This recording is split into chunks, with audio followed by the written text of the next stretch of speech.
I think na-mention mo to kanina, Butters. Ang biggest problem pala talaga nila is the Grok, not anyone else. And BREN EPRO will Your ban team that out is for picking. PLDT Smart Omega. It's X-Borg. Sabi na dito ng PSO, mataas yung win rate ng export nila sa atin. Nakakadalawa ng Kufra. export. So tanggalin na Your natin. team is Nakadalawa picking. na yung rock natin sa kanila. Nakadalawa na yung export sa atin. We'll see. This time though, BREN EPRO is the championship Kufra.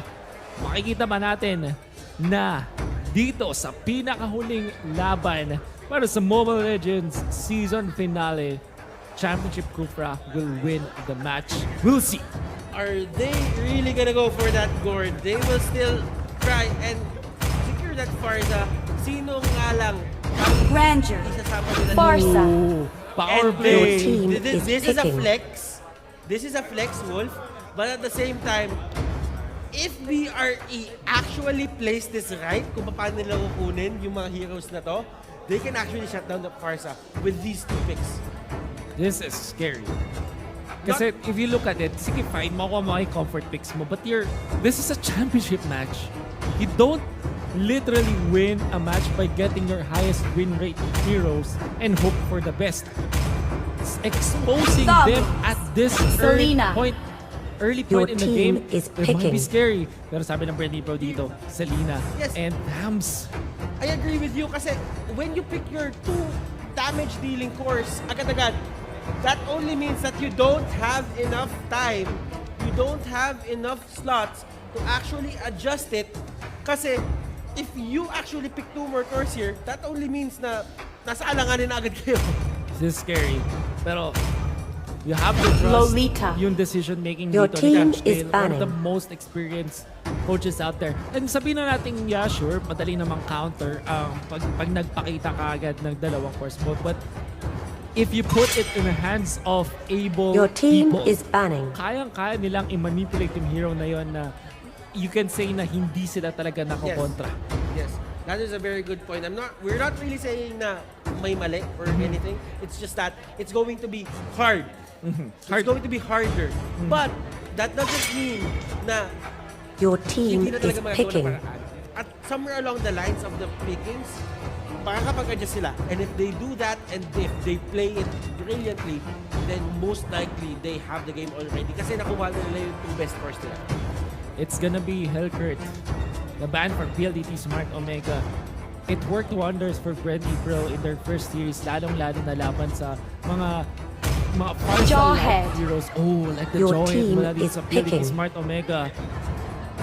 It kinda allows them to like para siyang power pick, parang advanced pick para sa PLDT Smart Omega. Para if ever magkaroon ng marksman or ng farm heavy hero mula sa BREN EPRO, kaya-kaya nilang i-shut down. And more importantly, ang ganda kasi ng mesh nito with something like a Ranger Bruno. and the Farsa. Kasi maaga mag-online ang isang Joel and sobrang disruptive ng ejector.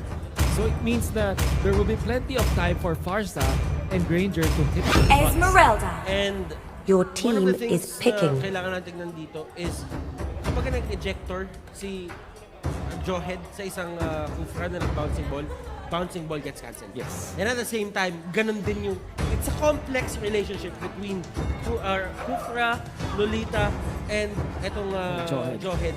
Na kapag ka nag-Luminum Blast din dito si Lolita, if mahuli siya ng Tyrant's range, that could actually mean stopping the whole sequence ng Luminum Blast. So, it is kind of sabihin Ciao. natin medyo nakakalito. But at the same time, things are really making sense in terms of picks right now. Joyd also cancels yung pag-charge ng Falling Star Moon. Yes. But more importantly, ginawa ng PLDT Smart Omega to ng game number 2 when they use the Joyd laban sa Selena in a way na parang if there is somebody hit by the Abyssal Arrow, just use the ejector to run away and it will be good. Kaya nga lang, it did not work that much nung game number 2. I mean, evidently natalo din eventually ang PLDT Smart Omega, but you kind of get the sense here. So marami silang pwedeng usage dito sa ating Jawhead. Now, I think the one storyline again para Butters na hindi pa natin masyado napag-usapan is this is Hayes facing up against his former team, former franchise.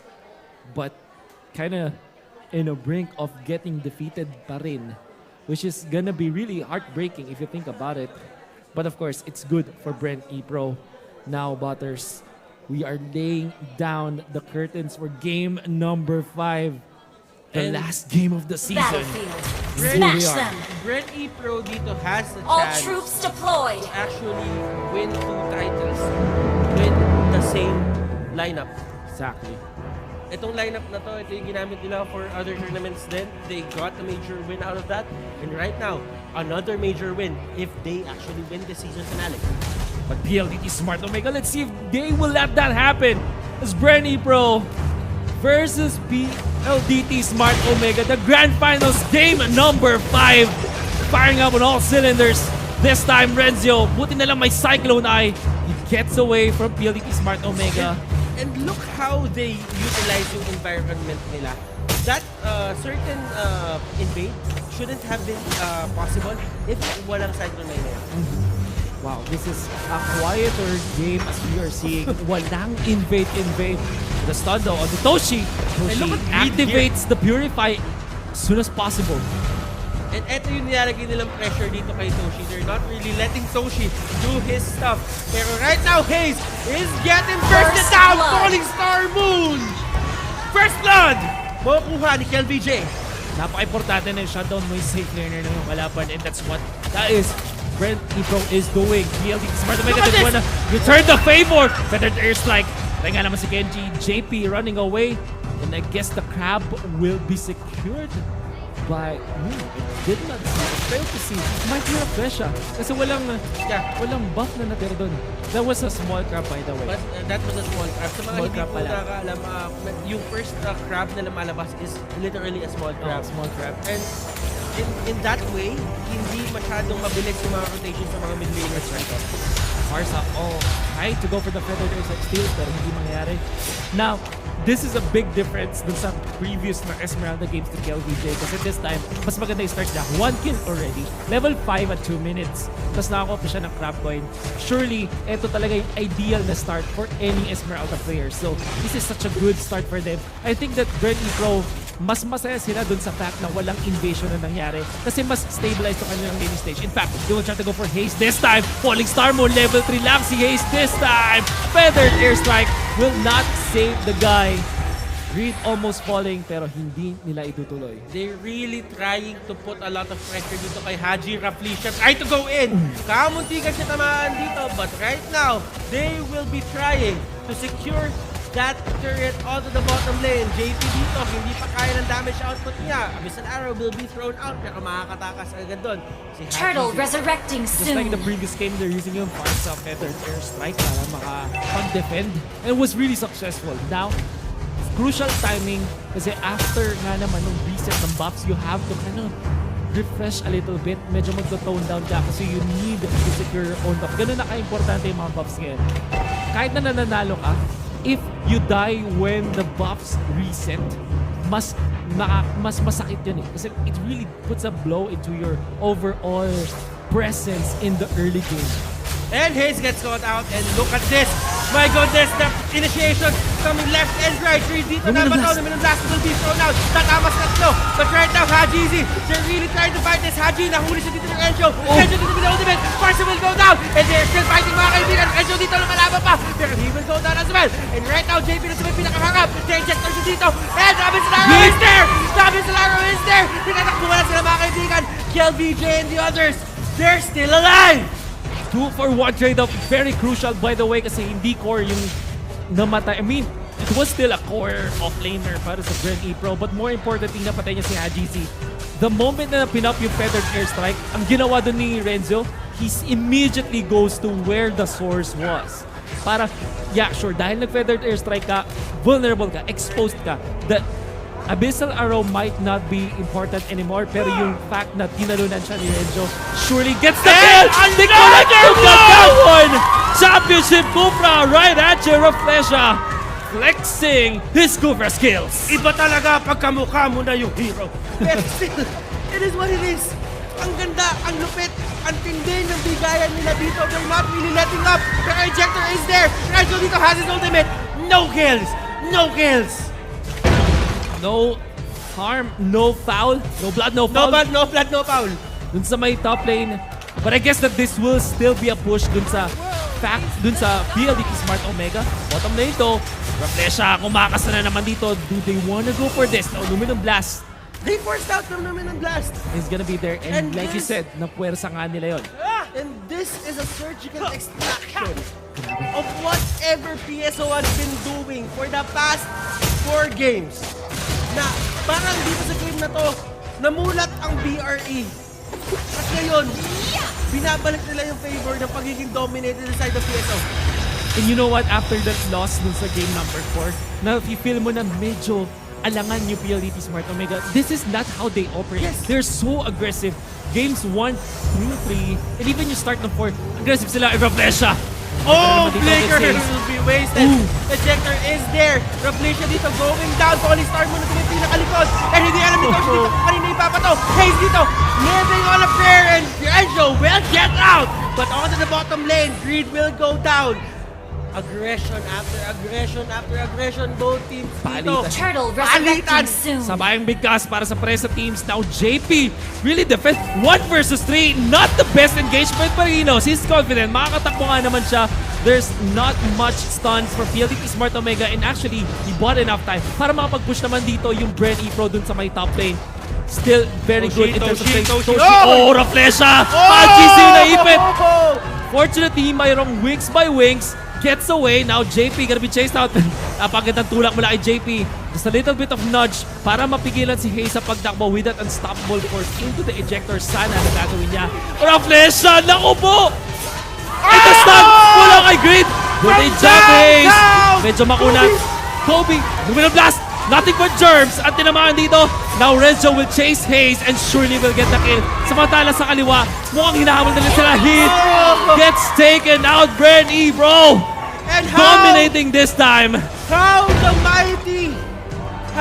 mighty have fallen, mga kaibigan. Pero may bangon ba? Yun ang tanong! Tumama na Getting naman! it done! Oh Getting it no! done! Surgical extraction! BRE! They're doing it! Grid is good. My goodness. Napakalupit. Sobrang crucial na connections with that abyssal arrow when it all mattered the most. And this time, 10-3. Lamang na lamang ang BREN EPRO. 5,000 in the bank. 7 minutes in, and they might get the last turtle at this point. Now, if you look at the economy of the players themselves, sobrang yaman ni Kel VJ at ni JP. If you compare the gold of the course of PLDT Smart Omega, naku po, takot na takot pa rin sila ngayon. Toshi And was Toshi, jumping. oh! Hey. Toshi! Oh! Oh! The JP punish. Didn't really see that coming, but right now, Lolita will be the next Pana. target. And Pana, hindi na tama. Toshi was already out of there. Tier 2 yung kapalit ng death na yun onto JP. It doesn't matter. JP still has the lead in terms of goals, so whatever. No way! Reflesha connects with Haste this time, and of course, kills do follow. Toshi, buti na lang merong Rondo to get away, pero ang mas importanteng makukuha ng BREN EPRO is the push, for sure. And look at that, yung Feathered Airstrike hindi ma-complete ni Hajizi because of the threat of the Abyssal Arrow always in there. And wow, I just feel that Hajizi is really controlled right now. Na gets din ng BRE. Turtle kung resurrecting paano kakalabanin etong farsa na to. Like, I think yung kailangan natin pag-usapan dito, Butters, is yung fact na walang nangyaring invade from both teams Yes. kind of favored BREN EPRO. Yes. Kasi yung kalmadong gameplay nag-favor sa mga heavy farm-dependent heroes like Bruno and Esmeralda. Yung Esmeralda kasi, if you get the level 4 ASAP, it's already unstoppable. You only need Azure Blade, kaya-kaya mo na lumaban. And we can see that happening. And That- Flicker was used. So that means no Luminous Blast Flicker here. JP, mga kaibigan, pinagsisipana. Pinagsisipana talaga sila dito. You have to take note, masaya yung Esmeralda kapag merong Lolita because of the Numenon Energy Core na nagbibigay ng shields. At bonus yun para sa Esmeralda because you can just snatch that away. Sometimes, you don't wanna play Lolita laban sa Esmeralda kasi parang binibigyan mo lang ng bonus. You have to take note, Numenon Energy Core as the passive for this Lolita also gives it to your opponents which kinda enables some more. Yan! Oh, okay, Nice give me the shunko. nice shunko. That was a very nice shunko coming out from him. Pero they live to fight another day. That is the thing about BRE. Exactly. That they can mess up on these initiations and just go back and try it again. And mapapaisip ko parang ano ba talaga yung magandang napapwersa dito ng ultimate? I mean, feathered airstrike being forced out, it's okay for PLDT Smart Omega instead of like a ultimate from the Tyrant's Rage. Kasi mas matagal nga naman yung cooldown ng Tyrant's Rage. But then again, PLDT Smart Omega, they need the feathered airstrike para makapagdepensa, which is also counterproductive kasi it means na yung farm ay hindi na pupunta kay Toshi. Oo.